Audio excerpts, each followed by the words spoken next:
اللہ تبارک و تعالیٰ وہ دل دے گا. کس دل سے دے رہا ہے, کس جذبے سے دے رہا ہے. تو اس واسطے مقدار پر نہ جاؤ, لیکن جذبہ یہ کریں, غریب سے غریب آدمی. ہمارے ہاں یہ ذوق جو ہے یہ کم ہوتا جا رہا ہے. محبت مال کی بڑھتی جا رہی ہے, دنیا کی محبت, مال کی محبت وہ چھا گئی ہمارے سارے فیصلوں پر, ساری زندگی کے طرز عمل پر. اور یہ صدقات اللہ تعالیٰ نے اسی کام کے لیے رکھے ہیں کہ محبت دنیا کی نکلے. جتنا انسان خرچ کرے گا اتنی ہی اس کی محبت, دنیا کی محبت انشاءاللہ کم ہو. اور یاد رکھو کہ یہ دنیا کی محبت ہی سارے فساد کی جڑ ہے, سارے گناہوں کا اس جڑ حدیث میں فرمایا یہ ہے وہ دنیا کی محبت. تو اس کو نکالنے کا یہ طریقہ ہے. آسان کریں, ہر آمدنی کے اندر سے کچھ حصہ نکال کر رکھ دیا. بھائی یہ سب باتیں جو عرض کیا کرتا ہوں یہ کوئی جلسہ تقریر والی باتیں نہیں یا رسمی باتیں نہیں. یہاں پر ہمارے جمع ہونے بیٹھنے کا منشا یہ ہے کہ ان باتوں کا مذاکرہ کر کے اور کسی طرح اپنے عمل کو اس کے مطابق بنانے کی فکر کریں. اگر یہ مقصد نہیں ہے سب بیکار ہے, بیٹھنا اٹھنا سب بیکار ہے. تو اپنے جو باتیں ہم یہاں پر کہتے ہیں زبان سے یا سنتے ہیں تو ان کے اوپر عمل کرنے کا داعیہ اور جذبہ دل میں پیدا ہونا چاہیے, اس کی طرف قدم بڑھانا چاہیے.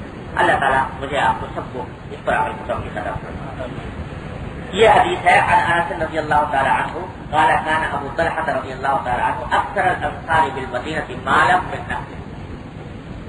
وہی حدیث ہے. حضرت انس فرماتے ہیں کہ ابو طلحہ رضی اللہ تعالی عنہ سارے انصاری صحابہ میں مدینہ طیبہ کے اندر سب سے زیادہ مالدار تھے نخلستانوں کے اعتبار. نخلستان کھجور کے باغات سب سے زیادہ ان کے پاس تھے. وَكَانَ أَحَبُّ أَمْوَالِهِ إِلَيْهِ بِيرُحَا, کہ ان کا سب سے زیادہ پسندیدہ مال جو تھا وہ بیرحا والا باغ تھا جس میں وہ بیرحا کا وہ کنواں واقع تھا. وَكَانَتْ مُسْتَقْبِلَةَ الْمَسْجِدِ, اور یہ کنواں مسجد نبوی کے بالکل سامنے واقع تھا. اور یہ وہی کنواں تھا جو حضرات ان کو جانے کا اتفاق ہوا ہے. تو یہ استفا منزل کی ہوا کرتی تھی وہاں مدینہ طیبہ میں. اس استفا منزل کے اندر تھا یہ کنواں, اور اسی کے اندر یہ کنواں اب تک موجود تھا. اب تو جب سے وہ سب حصہ مسجد کے اندر آ گیا کہ اس کا نام و نشان باقی نہیں رہا, لیکن ہم کئی مرتبہ حاضری میں وہ اس کنویں سے سیراب ہونے کا اللہ تعالیٰ نے سعادت عطا فرمائی. وَكَانَ رسول اللہ صلی اللہ علیہ وسلم يدخلها ويشرب من ماء فيها طيب. حضرت صلی اللہ علیہ وسلم خود بھی اس باغ میں کثرت سے تشریف لے جاتے تھے اور وہاں کے اس بہترین پانی آپ نوش فرمایا کرتے تھے. قال انس, حضرت انس فرماتے ہیں کہ فلما نزلت هذه الآية, جب یہ آیت مبارکہ نازل ہوئی کہ لن تنالوا البر حتى تنفقوا مما تحبون, قام ابو طلحہ رضی اللہ عنہ الى رسول اللہ صلی اللہ علیہ وسلم. تو حضرت ابو طلحہ رضی اللہ تعالیٰ عنہ حضور اقدس صلی اللہ علیہ وسلم کی خدمت میں حاضر ہوئے اور آ کر عرض کیا کہ یا رسول اللہ ان اللہ تعالی انزل علیک لن تنالوا البر حتى تنفقوا مما تحبون. اللہ تعالیٰ نے آپ کے اوپر یہ آیت نازل فرمائی ہے کہ تم اس وقت تک نیکی کا مقام حاصل نہیں کر سکتے جب تک کہ خرچ نہ کرو اس مال سے جس سے تمہیں محبت ہے. وَإِنَّ أَحَبَّ مَالِي إِلَيَّ بِيرُحَا, اور میرے تمام مال میں مجھے سب سے زیادہ محبوب اپنا وہ بیرحا کا باغ ہے. وَإِنَّهَا صَدَقَةٌ لِلَّهِ تَعَالَى, اور آج میں اس کو صدقہ کرتا ہوں اللہ تبارک و تعالیٰ کے لیے. ارجو برها وظفرها عند الله تعالی, اور یہ اس لیے کر رہا ہوں کہ مجھے اللہ تبارک و تعالیٰ سے امید کرتا ہوں کہ اس صدقے کے بدلے میں اللہ تبارک و تعالیٰ مجھے نیکی کا مقام عطا فرمائے اور یہ میرے لیے آخرت میں ذخیرہ بنائے. فَضَعْهَا یا رسول اللہ حیث أَرَاكَ اللَّهُ, یا رسول اللہ میں آپ کے پاس لایا ہوں, آپ اس کو جہاں چاہیں صرف فرمائیں. میں آپ کے حضرت صلی اللہ علیہ وسلم کو ایک طرح سے مختار بنا دیا کہ آپ جس طرح چاہیں اس بات کو خرچ کر لیں, جس پر چاہیں خرچ کر لیں. فقال رسول اللہ صلی اللہ علیہ وسلم بخ, تو آپ نے فرمایا کہ واہ واہ. یہ بخ یہ عرب کی زبان میں کرے معذر جس ہمارے اردو میں کہتے ہیں واہ واہ کسی کی تعریف کے وقت میں. تو آپ نے فرمایا واہ واہ ذالک مال رابح, یہ مال تو بڑا نفع بخش ہے. ذالک مال رابح دو مرتبہ فرمایا, اور فرمایا وقت سمعت ما قلت, میں نے سن لیا جو کچھ تم نے کہا، یعنی جو تم نے اپنا ارادہ ظاہر کیا. وَإِنِّي أَرَىٰ أَن تَجْعَلَهَا فِي الْأَقْرَبِينَ، اور میری رائے یہ ہے کہ تم اس کو وقف کر دو یا صدقہ کر دو اپنے اقارب میں، اپنے رشتے داروں میں.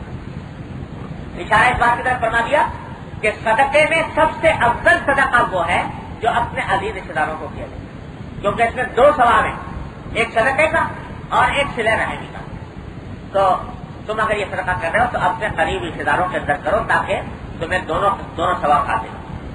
فقال ابو طلحہ رضی اللہ عنہ افعل یا رسول اللہ، حضرت ابو طلحہ نے فرمایا کہ یا رسول اللہ میں ایسا ہی کرتا ہوں، اپنے اقارب کے لیے اس کو صدقہ کر دیتا ہوں.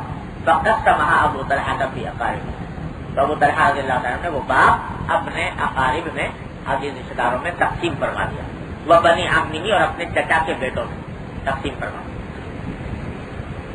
بس اللہ تعالیٰ سلام حدیث باول کی توفیق عطا فرمائے. دعا اللهم صل علی سیدنا محمد كما صليت على ابراهيم ربنا ظلمنا انفسنا وان لم تغفر لنا وترحمنا لنكونن من الخاسرين. ربنا ظلمنا انفسنا وان لم تغفر لنا وترحمنا لنكونن من الخاسرين. ربنا آتنا في الدنيا حسنة وفي الآخرة حسنة وقنا عذاب النار. يا ارحم الراحمين، یا غیاث المستغیثین، یا امان المستجیبین، یا مجیب دعوت المضطرین، اپنے فضل و کرم کی رحمت سے ہمارے تمام گناہوں کو معاف کر. یا اللہ ہمارے چھوٹے بڑے اگلے پچھلے خفیہ علانیہ ہر طرح کے گناہوں کو معاف کر. یا اللہ اپنی رحمت سے ہمارے اعمال و اخلاق کی اصلاح کر. یا اللہ اپنی رحمت سے ہمیں دین پر چلنے کی توفیق عطا کر. یا اللہ اپنی رحمت سے اپنے فضل و کرم سے ہر طرح کے گناہوں سے، معصیتوں سے، منکرات سے ہماری، ہمارے گھر والوں، اعزا، اقارب، احباب سب کی حفاظت کرنا. یا اللہ اپنی رحمت سے، اپنے فضل و کرم سے ہم بے ہمت ہیں، ہمیں ہمت عطا کرنا، بے حوصلہ ہے حوصلہ عطا کرنا. یا اللہ اپنی رحمت سے، اپنے فضل و کرم سے اتباع سنت کی توفیق عطا کرنا. یا اللہ جو باتیں ہم یہاں پر دین کی کرتے اور سنتے ہیں اپنی رحمت سے ان پر ٹھیک ٹھیک عمل کرنے کی توفیق عطا کرنا. یا اللہ دین کی صحیح فہم عطا فرما. یا اللہ دین کی صحیح فہم عطا فرما، اس پر عمل کی توفیق عطا فرما، اس پر استقامت عطا فرما، اس پر استقامت عطا فرما. بسم اللہ الرحمن الرحیم. سامعین السلام علیکم ورحمۃ اللہ وبرکاتہ. یہ سی ڈی آپ کی خدمت میں شعبہ دارالاشاعت کراچی کی جانب سے پیش کی جا رہی ہے. ملنے کا پتہ دارالاشاعت اردو بازار کراچی پاکستان. ای میل اشاعت@dgcom.net.pk